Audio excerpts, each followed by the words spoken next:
ಇದಕ್ಕೆ ಎಷ್ಟು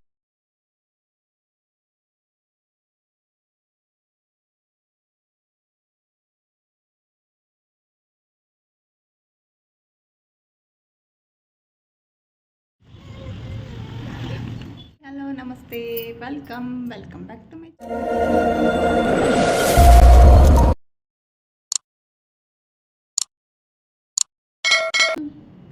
ಸೊ ಎಲ್ಲರೂ ಹೆಂಗದಿರಿ, ಎಲ್ಲರೂ ಆರಾಮದಿರಿ ಅಂತ ಅಂದ್ಕೊಳ್ತೀನಿ. ನಾನು ಕೂಡ ಸೂಪರ್ ಆಗಿದ್ದೀನಿ. ಬನ್ನಿ ಇವತ್ತಿನ ವ್ಲಾಗ್ನ ಸ್ಟಾರ್ಟ್ ಮಾಡೋಣ. ಸೊ ಈಗ ಸ್ನಾನ, ಪೂಜೆ, ಬೆಳಗ್ಗೆ ತಿಂಡಿ, ಶಾವಿಗೆ ಬಾತ್ ಆಯಿತು. ಈಗ ಬನಶಂಕರಿಗೆ ಹೋಗೋಣ ಅಂತ ಹೇಳಿ ಹೊರಟಿದ್ದೇವೆ. ಅಧಿಕ ಮಾಸ ಇರೋದ್ರಿಂದ. ಸೊ ಅಧಿಕ ಮಾಸದಲ್ಲಿ ದೇವರು ಪೂಜೆ ಪುನಸ್ಕಾರ ಅಂತ ಹೇಳಿ ಭಾಳ ಮಾಡ್ತಾರೆ. ಹಾಗಾಗಿ ಬನಶಂಕರಿ ಅಮ್ಮಂಗೆ ಹೋಗಿ ನಿಂಬೆಹಣ್ಣಿನ ದೀಪ ಹಚ್ಬೇಕಂತ ಹೇಳಿ ಅಂದ್ಕೊಂಡ್ವಿ. ಹಾಗಾಗಿ ಇವತ್ತು ಸಂಡೇ ಐತಿ, ಹುಣ್ಣಿಮೆನೂ ಐತಿ ಅನ್ನೋ ಕಾರಣಕ್ಕೆ ಬನಶಂಕರಿಗೆ ಹೋಗ್ತಾಯಿದ್ದೀನಿ. ಸೊ ಬರ್ರಿ ಹೋಗೋಣ.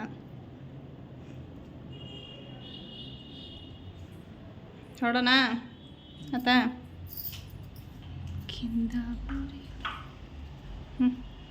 ಕಡೆ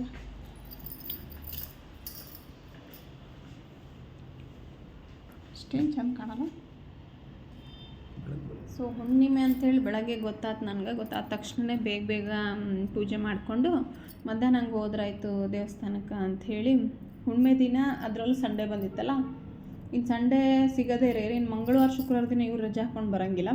ಹುಣ್ಮೆನೇ ಐತಿ, ಹೋಗಿ ಹಚ್ಬಿಡೋಣ. ಸಂಡೇನೂ ಐತಿ, ಚೆನ್ನಾಗಿ ಆಕತಿ ನಿಂಬೆಹಣ್ಣಿನ ದೀಪ ಹಚ್ಚಾಕ ಅಂಥೇಳಿ ನಂಗೆ ಯಾವಾಗಾರ ಅನ್ನಿಸ್ತು ಅಂತ ಹೇಳಿದರೆ ಹೋಗಿ ಹಚ್ಚಿ ಬಂದುಬಿಡ್ಬೇಕು, ಸ್ವಲ್ಪ ಸಮಾಧಾನ ಆಗ್ತತಿ ನಾನು ಅಂದ್ಕೊಂಡಿದ್ದೆ ಅಂದ್ರೆ. ಹಾಗಾಗಿ ಈಗ ಹೊರಟ್ವಿ. ಬಿಸಿಲು ಇತ್ತು, ಬಿಸಿಲಿಗೇನು ಕೊರತೆ ಇರಲಿಲ್ಲ.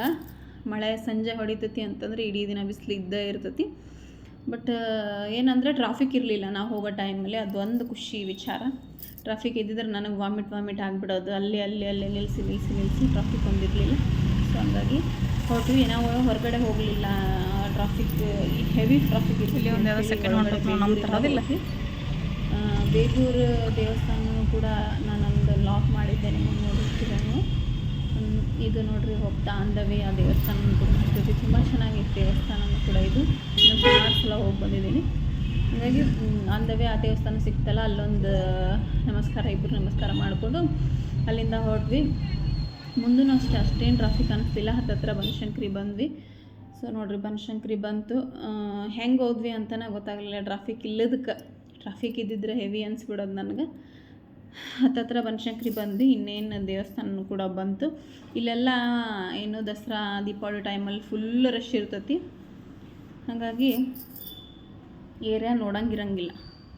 ಇಲ್ಲಿ ನೋಡಿ ಬನಶಂಕರಿ ಮೆಟ್ರೋ ಹತ್ತತ್ರ ಬಂದ್ವಿ. ಸೊ ಗಾಡಿ ಪಾರ್ಕ್ ಮಾಡಿ ಇನ್ನೇನು ದೇವಸ್ಥಾನಕ್ಕೆ ಹೋಗೋಣ ಅಂತ ಹೇಳಿ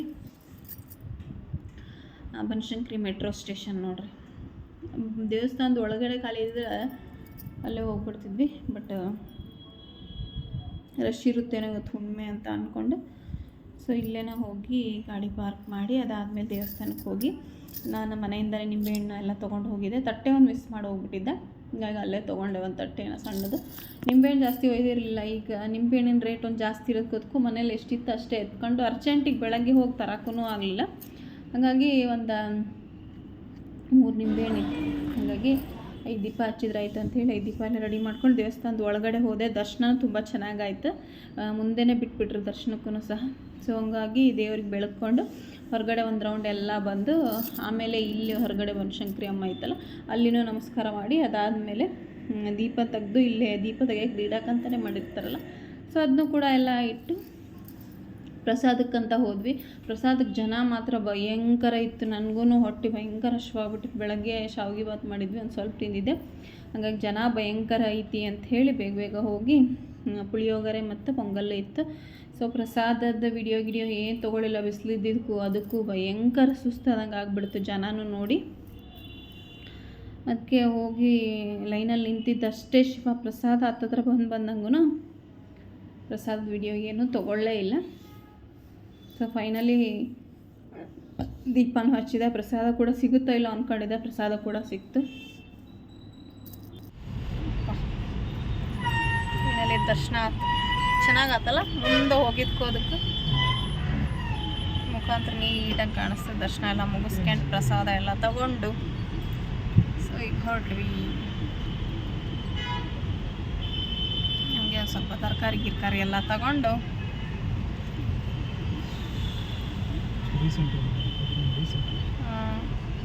ಇತ್ತ ಮುಂದೆ ಹೋಗಿ ರೈಟ್.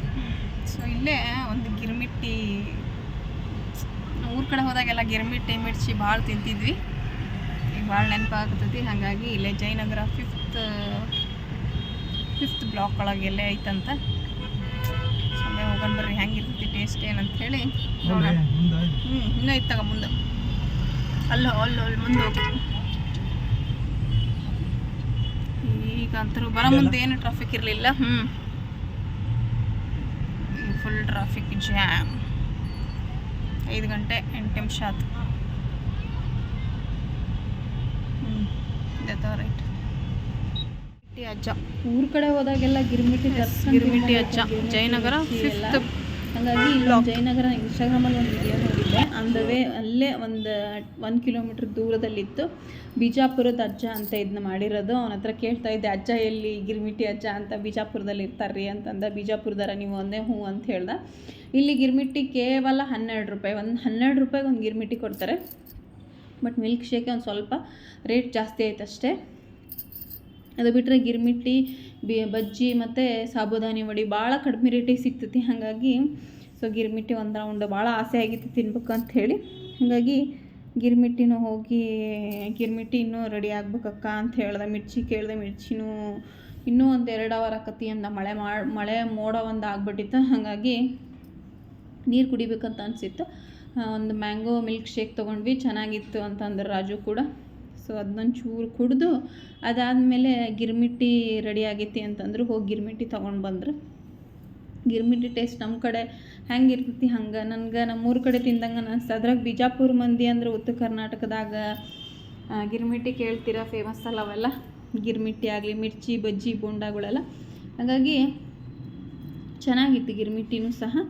ಸೊ ಈ ಥರ ಪಟ್ಟಣದೊಳಗೆ ಕಟ್ಕೊಟ್ರೆ ಅದೊಂಥರ ಅದರ ಟೇಸ್ಟೇ ಬೇರೆ ಅಂತ ಅನಿಸ್ತೈತಿ. ಚೆನ್ನಾಗಿತ್ತು ಮಾತ್ರ. ಸೊ ಇಬ್ಬರು ಕೂಡ ಒಂದು ಗಿರ್ಮಿಟ್ಟಿ ತೊಗೊಂಡು 2 ಸಾಬುದಾನಿ ವಡಿ ತೊಗೊಂಡಿದ್ವಿ. ಪ್ರಸಾದ ಮಧ್ಯಾಹ್ನ ಹಂಗೆ ಉಂಡಿದ್ವಲ್ಲ. ಸೊ ಹಂಗಾಗಿ ದರ್ಶನ ಮಾಡ್ಕೊಂಡು ಬರತ್ಲೇನ ಲೇಟ್ ಆಗಿಬಿಡ್ತು. ಅದಕ್ಕೊಂಚೂರು ಅದನ್ನೂ ಕೂಡ ಗಿರ್ಮಿಟ್ಟಿ ಸಾಬುದಾನಿ ಎಲ್ಲ ತಿಂದು ಚೆನ್ನಾಗಿತ್ತಲ್ಲ ಗಿರ್ಮಿಟ್ಟಿ ರೇಟ್ 12 ರೂಪಾಯಿ. ಅದರ ಏನದು ಮಿಲ್ಕ್ ಶೇಕ್ ಅದೊಂದು ಸ್ವಲ್ಪ ರೇಟ್ ಜಾಸ್ತಿ. ಚೆನ್ನಾಗೈತಿ. 5th ಬ್ಲಾಕಲ್ಲಿದೆ ಗಿರ್ಮಿಟ್ಟಿ ಅಜ್ಜ ಅಂತ ಹೇಳಿ. ಸೊ ಅದಾದಮೇಲೆ ದೇವಸ್ಥಾನದಲ್ಲಿ ನನಗೆ ಮಡ್ಲಕ್ಕಿ ಮತ್ತು ಬಳೆ ಕೊಟ್ಟರೆ. ಅದು ಮುಂದೆ ಹೋದ್ನಲ್ಲ ಹೂವು ಎಲ್ಲರಿಗೂ ಹೂವು ಕೊಡಬೇಕಾದ್ರೆ ನನಗೂ ಕೂಡ ಮಡ್ಲಕ್ಕಿ ಬಳೆ ಕೊಟ್ಟರು. ಸೊ ಅದನ್ನೆಲ್ಲ ತೊಗೊಂಡು ಬಂದ್ವಿ. ಸೊ ತೊಗೊಂಡು ಬಂದು ಮಳೆ ಒಂದು ಸ್ಟಾರ್ಟ್ ಆಗೋ ಥರ ಇತ್ತು. ಹಾಗಾಗಿ ವ್ಲಾಗ್ನ ನಾನೇನು ಕಂಟಿನ್ಯೂ ಮಾಡಲಿಲ್ಲ. ಸೊ ಇಷ್ಟೇ ಮಾಡ್ಕೊಂಡ್ವಿ. ಸ್ವಲ್ಪ ಒಂದು ರೆಸ್ಟ್ ಮಾಡೋದೇ ಅವಣಾಗ್ಬಿಡುತ್ತೆ ನನಗೆ. ಹಾಗಾಗಿ ಬಳೆ, ನಂಗೆ ಹಸಿರು ಬಳೆ ಅಂದರೆ ತುಂಬ ಇಷ್ಟ. ಹಾಗಾಗಿ ಹಸಿರು ಬಳೆನೇ ಸಿಕ್ಕಿತ್ತು ನನಗೆ. ಅಕ್ಕಿ ಹಸಿರು ಬಳೆ ಸಿಕ್ಕಿತ್ತು. ಒಂದು ಸ್ವಲ್ಪ ದೊಡ್ಡದಿದೆ, ಪರವಾಗಿಲ್ಲ. ದರ್ಶನ ಎಲ್ಲ ಮುಗಿಸ್ಕೊಂಡು ಸಂಜೆ ಬಂದಿದ್ದೆ ಒಂದು 6:30 ಹಂಗಾಗ್ಬಿಡ್ತು. ಕರೆಕ್ಟ್ ಮಳೆ ಬರೋ ಟೈಮ್ ಆಗಿತ್ತು. ಸೊ ಸುಸ್ತೊಂದು ಆಗ್ಬಿಡ್ತಲ್ಲ ಒಂದು ಸ್ವಲ್ಪ. ಹಂಗಾಗಿ ಒಂದು ಸ್ವಲ್ಪ ಹೊತ್ತು ರೆಸ್ಟ್ ಮಾಡಿದೆ. ಅದಾದಮೇಲೆ ಅಡುಗೆ ಮಾಡಿಕೊಂಡು ಊಟ ಅನ್ನ ಸಾಂಬಾರು ಒಂದು. ಅದಾದಮೇಲೆ ಇನ್ನು RCB ಫೈನಲ್ ಮ್ಯಾಚ್ ಹೊಂದಿದ್ದರಿಂದ ಸೊ ಲಾಗ್ನ ಕಂಟಿನ್ಯೂ ಮಾಡೋಕ್ಕಾಗಲೇ ಇಲ್ಲ. ಸೊ ಹಂಗಾಗಿ ನೆಕ್ಸ್ಟ್ ಡೇ ಲಾಗ್ನ ಕಂಟಿನ್ಯೂ ಮಾಡ್ತಾಯಿದ್ದೀನಿ. ಸೊ ಇವತ್ತು ಇಲ್ಲಿ ಈಗ ಅಧಿಕ ಮಾಸ ಅಂತ ಹೇಳಿದ್ರೆ ನಾನು ನಿನ್ನೆನೇ ಹೇಳಿದ್ದೆ, ಸುಮಾರು ಥರದ ಪೂಜೆಗಳನ್ನೆಲ್ಲ ಮಾಡ್ತಾ ಇರ್ತಾರೆ ಅಧಿಕ ಮಾಸದಲ್ಲಿ. ಏನೋ ಪೂಜೆ ಮಾಡೋದ್ರಿಂದ ಒಳ್ಳೇದಾಕತಿ ಅಂತ ಹೇಳಿ. ಹಂಗಾಗಿ ಶಂಭುಲಿಂಗನ ಪೂಜೆ ಅಂತ ಹೇಳಿ ಮಾಡ್ತಾ ಇರ್ತಾರಲ್ಲ. ಇಲ್ಲೇ ಒಬ್ಬರು ಅಕ್ಕ ಶಂಭುಲಿಂಗನ ಪೂಜೆ ಮಾಡಿದಾರಂತೆ. ಹಾಗಾಗಿ ಕುಂಕುಮಕ್ಕೆ ಅಂತೇಳಿ ಕರೆದಿದ್ದಾರೆ. ಈಗ ಅಲ್ಲಿ ಹೋಗ್ತಾಯಿದ್ದೀನಿ. ನಾವು ಹೋದಾಗ ಗಂಡ್ಮಕ್ಳು ಊಟ ಮಾಡೋಕೆ ಕುಂತಿದ್ರು. ಅದಾದಮೇಲೆ ನಮ್ಮನ್ನು ಕುಂದಿರ್ಸಿದ್ರು. ಸೊ ಒಂದು ಆಟ ನಡೀತಾ ಇತ್ತು. ಅದಕ್ಕೆ ಒಂದು ಸ್ವಲ್ಪ ವಿಡಿಯೋ ತೊಗೊಂಡಿದ್ದೆ ಅಷ್ಟೇ. ಹೋದೆ. ಬಟ್ ಸುಮಾರು ಜನಕ್ಕೆ ಹೇಳಿಬಿಟ್ಟಿದ್ರು, ಅಕ್ಕ ಅವ್ರ ರಿಲೇಷನ್ನು ಮತ್ತು ಈ ಲೇಔಟಲ್ಲಿ ಮತ್ತು ಅಣ್ಣನ ಫ್ರೆಂಡ್ಸು ಇವ್ರ ಫ್ರೆಂಡ್ಸು ಸುಮಾರು ಜನ ಹೇಳಿಬಿಟ್ಟಿದ್ರು. ಹಾಗಾಗಿ ನಾನು ಅಲ್ಲೇನು ವಿಡಿಯೋ ಜಾಸ್ತಿ ತೊಗೊಳಕ್ಕೆ ಆಗಲಿಲ್ಲ. ಪೂಜಾನ ತುಂಬ ಚೆನ್ನಾಗಿ ಮಾಡಿದ್ರು. ಅಡುಗೆನೂ ಅಷ್ಟೇ ಒಂದು ಸ್ವಲ್ಪ ವಿಡಿಯೋ ತೊಗೊಂಡಿದ್ದೀನಿ ಅಷ್ಟೇ. ಅದನ್ನ ಆ್ಯಡ್ ಮಾಡ್ತೀನಿ. ಹೀರೆಕಾಯಿ ಪಲ್ಯ ಮತ್ತು ಕೆಂಪು ಚಟ್ನಿ, ಬಿಳಿ ಹೋಳಿಗೆ, ಶೀಕರಣಿ, ಅನ್ನ, ಸಾಂಬಾರು ಎಲ್ಲ ಚೆನ್ನಾಗಿ ಅಡುಗೆ ಮಾಡಿದರು. ಸೊ ಊಟ ಮಾಡ್ಕೊಂಡು ಅಕ್ಕ ಕುಂಕುಮ ಕೊಟ್ಟರು. ಕುಂಕುಮ ತೊಗೊಂಡು ಉಡಿಸ್ಕೊಂಡು ಬಂದು ಒಂದು ಸ್ವಲ್ಪ ಹೊತ್ತು ರೆಸ್ಟ್ ಮಾಡಿದೆ. ಸೊ ಈ ಬ್ಲಾಗ್ ಏನಾದರೂ ಇಷ್ಟ ಆದರೆ ಲೈಕ್ ಮಾಡಿ, ಕಮೆಂಟ್ ಮಾಡಿ, ಶೇರ್ ಮಾಡಿ, ಹಾಗೆ ಪಕ್ಕದಲ್ಲಿರೋ ಬೆಲ್ ಬಟನ್ ಕೂಡ ಕ್ಲಿಕ್ ಮಾಡಿ. ಯಾರಾದರೂ ಹೊಸಬ್ರು ಹಾಗೆ ವಿಡಿಯೋ ನೋಡ್ತಾಯಿದ್ರೆ ಒಂದು ಸಬ್ಸ್ಕ್ರೈಬ್ ಮಾಡಿಕೊಂಡು ವಿಡಿಯೋ ನೋಡಿ. ಈ ಬ್ಲಾಗ್ನ ಇಲ್ಲಿಗೆ ಎಂಡ್ ಮಾಡ್ತೀನಿ. Thank you for watching.